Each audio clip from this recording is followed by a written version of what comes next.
Hello, bachcho. Let's read this question. Statement 1. This new variety of basmati had actually been derived by crossing Indian basmati with semi-dwarf varieties.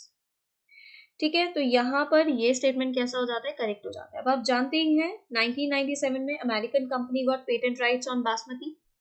ठीक है, 1997 में American company को basmati rights मिल गए थे, patent right मिल गए थे।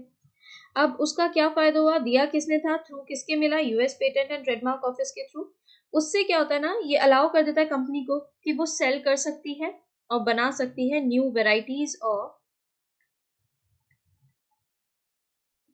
Basmati rice.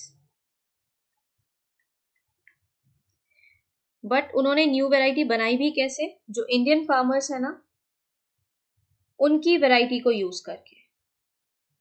Indian basmati was crossed with semi dwarf varieties और claim किया गया कि ये इन्वेंशन है और नोवेल्टी है इसमें, बट यूज क्या किया गया, जो फार्मर्स हैं उनके वेराइटी को यूज किया गया।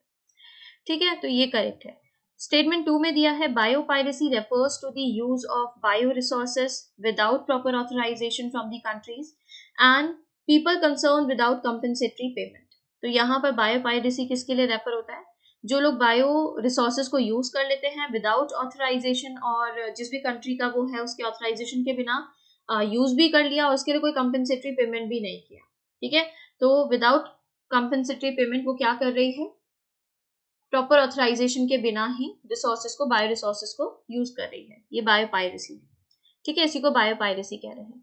यहाँ पर दोनों ही दिए गए स्टेटमेंट कैसे हो जाते हैं, करेक्ट हो जाते हैं। हम किसके साथ जाएंगे, statement 1 and statement 2 both are correct. Option A is correct या statement 1 is correct but statement 2 is incorrect, ये गलत हो जाता है। स्टेटमेंट 1 इज इनकरेक्ट नहीं है कोई भी स्टेटमेंट, और यहाँ कह रहे दोनों ही इनकरेक्ट है, statement 1 and 2 both are incorrect, ये भी इनकरेक्ट है। करेक्ट ऑप्शन जो बन रहा है वो है ऑप्शन ए। इसके regarding information new NCERT class 12 page number 185 पर गिवन है। थैंक